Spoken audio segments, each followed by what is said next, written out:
অন্যদিকে এরই পাশাপাশি নজর রাখবো তেল আভিভ, সেখানেও কিন্তু মিসাইল হামলা ইরানের। তেল আভিভে ঘন ঘন মিসাইলের শব্দ, ঘন ঘন সাইরেনের শব্দ শোনা যাচ্ছে।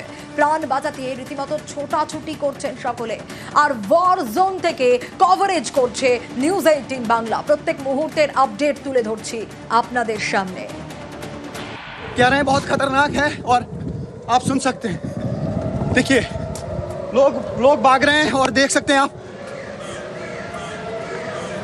शेल्टर में लोग जा रहे हैं क्योंकि यहाँ पे खतरा हो सकता है। और ये देख सकते हैं आप यहाँ पे सायरन हर तरफ से बज रही है और हमें जाना पड़ेगा,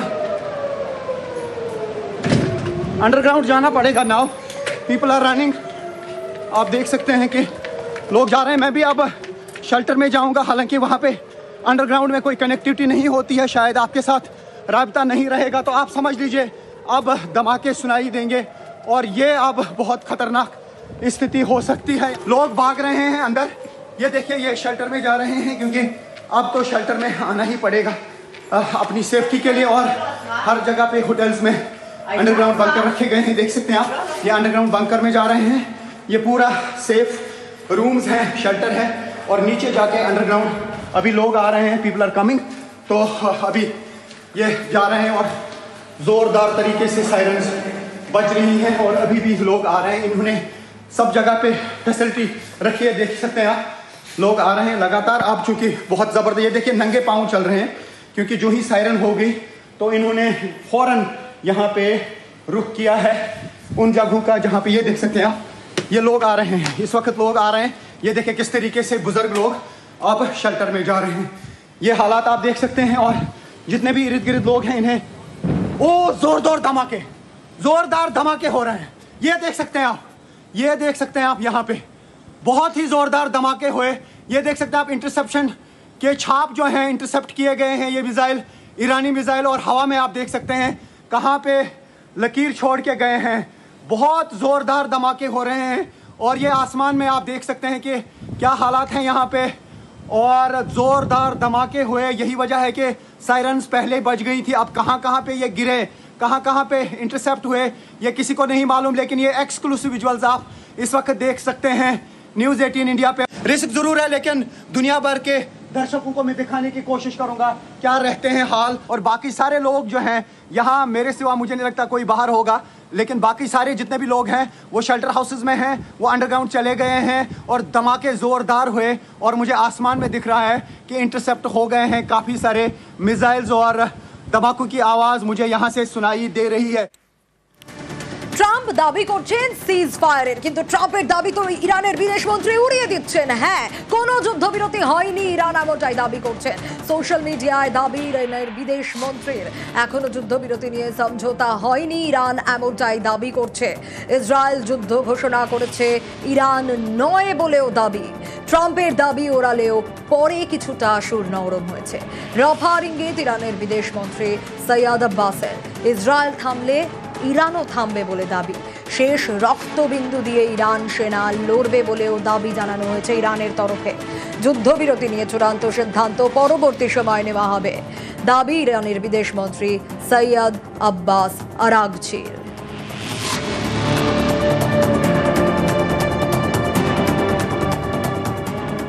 আর মার্কিন হামলার প্রত্যাঘাত ইরানের। কাতারে মার্কিন সেনা ঘাঁটিতেই হামলা, মার্কিন সেনা ঘাঁটিতে মিসাইল হামলা ইরানের। অন্তত 6টি মিসাইল হামলা ইরান সেনার। রাজধানী দোহা জুড়ে বিস্ফোরণের শব্দ শোনা যাচ্ছে। বন্ধ করা হয় কাতারের এয়ার স্পেস। মধ্যপ্রাচ্যের সবচেয়ে বড় মার্কিন ঘাঁটি কাতারে 19টি মিসাইল হামলা হয় বলে দাবি কাতারের। আগেই প্রত্যাঘাতের হুঁশিয়ারি সেনা উপদেষ্টার। ولی نباید پامون رو از خرخره نتانیاهو و جنایتکاران صهیونیست برداریم. ضمن که دست ترامپ رو باید قطع کنیم با تدابیر الهی رهبر عزیزتر از جانمون، اما باید خرخره نتانیاهو رو ببریم و برای همیشه به درک واصل. আর ইরানের হামলার নিন্দা কাতারের। কাতারের সার্বভৌমত্বে আঘাত বলে দাবি। পাল্টা প্রত্যাঘাতের হুঁশিয়ারি কাতারের। ইরানের হামলা আটকানোর দাবি কাতারের। ইরানের মিসাইল ধ্বংস করার দাবি। বিবৃতি দিয়ে দাবি কাতারের প্রতিরক্ষা মন্ত্রী।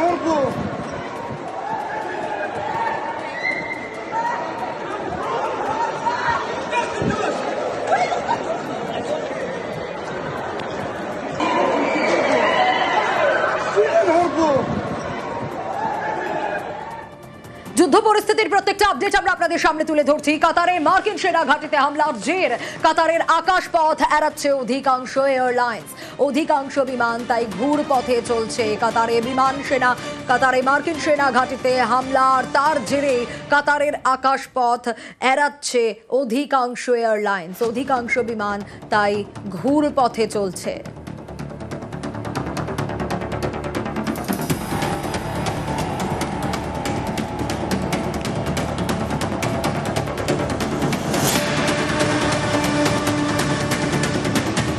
অর্থনৈতিক বিশেষজ্ঞ অনির্বাণ দত্ত তিনি ইতিমধ্যেই আমাদের সঙ্গে রয়েছেন। আপনাকে স্বাগত জানাবো নিউজ 18 বাংলা এবং আপনার কাছ থেকে জানতে চাইবো যে এই যে যুদ্ধ পরিস্থিতি এই রকম ভাবে তৈরি হয়েছে, সিজ ফায়ারের কথা ট্রাম্প বলছেন, অন্যদিকে ইরান কিন্তু এখনো অফিসিয়ালি সেভাবে কিছু বলছে না।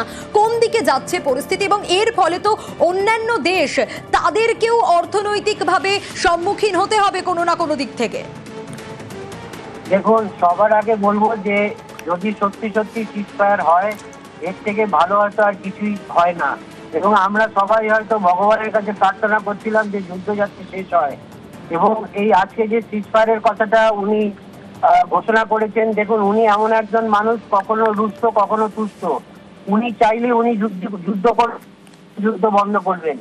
আজকে যেরকম পরিস্থিতি তৈরি হয়েছিল, যে পরিস্থিতিটা খুব আমাদের কাছে ভয়াবহ হতে চলেছিল, কারণ তৃতীয় বিশ্বযুদ্ধের একটা আমরা অবকাশ দেখতে পাচ্ছিলাম। সেই জায়গা থেকে দাঁড়িয়ে যদি সিজফায়ারের কথা উনি বলে থাকেন, আমার মনে হয় ইরানকেও একটুখানি সমঝোতার পথে আসতে হবে। কারণ দেখুন, যুদ্ধ কখনোই ভারতবর্ষের মানুষ বা বিশ্বের মানুষের কাছে একটা ভালো কিছু নয়, এটা সবসময় খারাপ করে। যুদ্ধ যারা লড়ে তাদের যেরকম কিন্তু অনির্বাণদা, এই যে কাতারের বিমান সেনা ঘাঁটিতে হামলা, এর জেরে যে কাতারের আকাশপথ অধিকাংশ এয়ারলাইন্স এড়াচ্ছে, অধিকাংশ বিমান ঘুর পথে চলছে, কোথাও গিয়ে ট্যুরিজমও তো ধাক্কা খাবে। দেখুন, একটা কথা, এখনো অবধি যা পরিস্থিতি আপনারা নজর রাখছেন, তাতে ইরান কিন্তু এখনো অবধি সমঝোতার পথে আসেনি বা সিজফায়ারের সম্মতি জানায়নি। এখন এটা সময়ের ব্যাপার। নিশ্চয়ই ডিপ্লোমেসি চলছে, ডায়ালগ চলছে, নেগোসিয়েশন চলছে, যেটা হয়তো খবর আমার কাছে আপনার কাছে নেই। কিন্তু আমরা চাইবো এরকম যদি একটা অভিমুখ চেঞ্জ হয়ে যায়, যে যুদ্ধের থেকে মানুষ শান্তির কথা বলছে, ট্রাম্প সেই শান্তির কথা বলছেন এবং তাতে ইসরায়েল এবং ইরান সহমত হচ্ছে, তাহলে এর থেকে ভালো আর কিছু হতে পারে না। এটা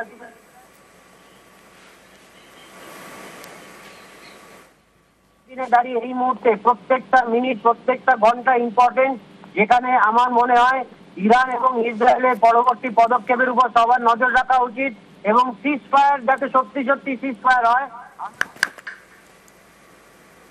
তাহলে কিন্তু আমি বলবো ভারতবর্ষের জনগণ যারা আশঙ্কিত ছিলেন যে হঠাৎ করে হয়তো সকালবেলা উঠে দেখবেন যে পেট্রোল পাম্পে তেলের দাম বেড়ে গেল বা রান্নার গ্যাসের দাম বেড়ে গেল, সেটার থেকে হয়তো মানুষের এই আশঙ্কাটা দূর হবে এবং মানুষ আবার সুস্থ স্বাভাবিক জীবনে ফিরে আসবে।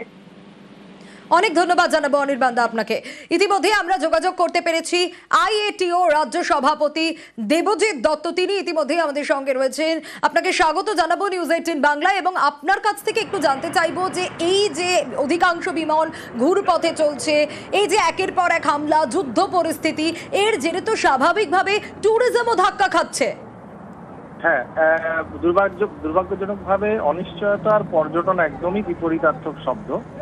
বিশেষ করে যে সময়ে এই অনিশ্চয়তার পরিস্থিতিগুলো তৈরি হচ্ছে পরপর, সেটা হচ্ছে যে এই জুলাই, জুন, এই সময়টা যেটা হয় সেটা হচ্ছে বিভিন্ন বিদেশি কোম্পানিগুলো, বিদেশি যে পর্যটন সংস্থাগুলো আছে যা বিদেশে ট্যুর করায়, তারা এই সময় তাদের প্রোডাক্ট ডিজাইন করে। প্লাস যে সময় সামনে যে মরশুম আসছে, বিদেশি পর্যটকের মরশুম, যেটা সেপ্টেম্বর থেকে মার্চ মাস অব্দি, সেই সময় যারা যাবে তাদের মেনলি বুকিং গুলো কিন্তু এই সময় হয়। কাজে যদি আমি আন্তর্জাতিক পর্যটনের পরিপ্রেক্ষিতে বলি, তাহলে খুবই বাজে সময়ে, খুবই ক্রুশিয়াল টাইমে এই অনিশ্চয়তাটা তৈরি হয়েছে, যেটা ইম্প্যাক্ট করবে শুধু ভারতবর্ষ নয়, সাউথ এশিয়া, দক্ষিণ এশিয়া এবং এশিয়া প্যাসিফিক রিজিয়নের পর্যটনকে কিন্তু ইম্প্যাক্ট করবে এবং মধ্যপ্রাচ্য তো বটেই। কাজেই এটা ওভারঅল আরেকটা জিনিস আমি দৃষ্টিপাত করার চেষ্টা করব, সেটা হচ্ছে যে কোভিড এর পরে, কোভিড পরবর্তী পর্যায়ে এই 2025 আর 26 সময়টা কিন্তু সবচেয়ে গুরুত্বপূর্ণ। তার কারণ এই সময় আমরা দেখতে পাচ্ছি যে ব্যবসাটা যে আন্তর্জাতিক বিশ্ববাজারে যে আন্তর্জাতিক পর্যটন ব্যবসা হয় সেটা কিন্তু আগের জায়গায় ফিরে গিয়ে ক্রস করার একটা জায়গায় চলে এসেছিল।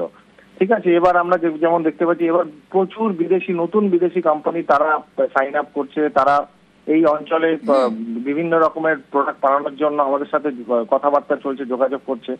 এই পরিস্থিতি যদি কন্টিনিউ করে তাহলে কিন্তু সেই জায়গাটা যেটা আমরা অ্যাচিভ করেছি প্রায় 5 বছর অপেক্ষা করার পরে, কোভিড এর পরে, সেটা কিন্তু একেবারে ধ্বংস হয়ে যাবে।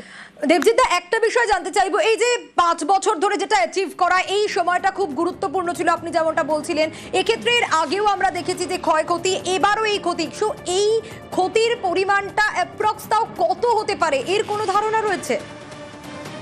পর্যটন যে কোনো উন্নয়নশীল দেশের, মানে আমাদের দেশে বা অন্যান্য আশেপাশের যে দেশগুলো আছে, তার জিডিপির 10% পর্যটনের থেকে আসে। আমার মনে হয় এই ছোট তথ্যটাই বোঝাতে সক্ষম হবে যে কি ইম্প্যাক্টটা পড়তে পারে। দ্বিতীয় কথা হচ্ছে, পর্যটন হচ্ছে আজকের দিনে দাঁড়িয়ে সবচেয়ে বড় জীবিকা প্রদানকারী শিল্প। কাজেই এক হয় জীবিকা আর দ্বিতীয় হয় জিডিপি। এই দুটো যদি আমরা ক্যালকুলেশন করি, আমার মনে হয় একটা আমার দেশের জিডিপি কত এবং 10% জিডিপি যদি ইম্প্যাক্টেড হয়, তা 10% জিডিপির থেকে কত পার্সেন্ট ফরেন ট্যুরিস্ট থেকে আসে তার একটা ক্যালকুলেশন আছে। কাজে সংখ্যাটা কিন্তু মারাত্মক মনে রাখতে হবে। ইনবাউন্ড ট্রাফিক যেটাকে বলে বিদেশি পর্যটন, সেটা কিন্তু রেভিনিউ আর্নিং এর অন্যতম প্রধান। কিছু কিছু দেশ আছে তাদের পুরো ইকোনমি দাঁড়িয়ে থাকে পর্যটনের উপরে, বিদেশি পর্যটকের উপরে তাদের পুরোপুরি ইকোনমি দাঁড়িয়ে থাকে। যেমন আমি বলবো আমাদের আশেপাশে দেশ আছে ভুটান, ঠিক আছে, আমাদের থাইল্যান্ড, এদের পর্যটনের কিন্তু জিডিপিটা অনেক বেশি পর্যটন থেকে আসে। কাজে ওভারঅল এটা আমি ভারতবর্ষ বলবো না, ভারতবর্ষ তৎসংলগ্ন যে অঞ্চলগুলো আছে, সাউথ এশিয়া, দক্ষিণ এশিয়ার যে অঞ্চলগুলো আছে, কারণ ইউরোপ বা আমেরিকা যেটা বৃহত্তম বাজার, পর্যটকের বৃহত্তম বাজার বিশ্বে, তাদের যে ট্রাফিকটা এই অঞ্চলে আসে সেটা কিন্তু পুরোপুরি মধ্যপ্রাচ্যের উপর দিয়ে আসে। কাজে সেখানে কোনো রকমের অনিশ্চয়তা ডেফিনেটলি সেই বাজারকে ইম্প্যাক্ট করবে। কাজে লোকে চেষ্টা করবে যে দূরে না গিয়ে আমি আশেপাশে ঘুরতে যাব বা আশেপাশের জায়গাগুলোকে সিলেক্ট করব। কাজে ওভারঅল একটা খুব উদ্বেগজনক পরিস্থিতির মধ্যে দিয়ে আমরা যাচ্ছি আর কি। বেশ, ধন্যবাদ জানাবো আপনাকে।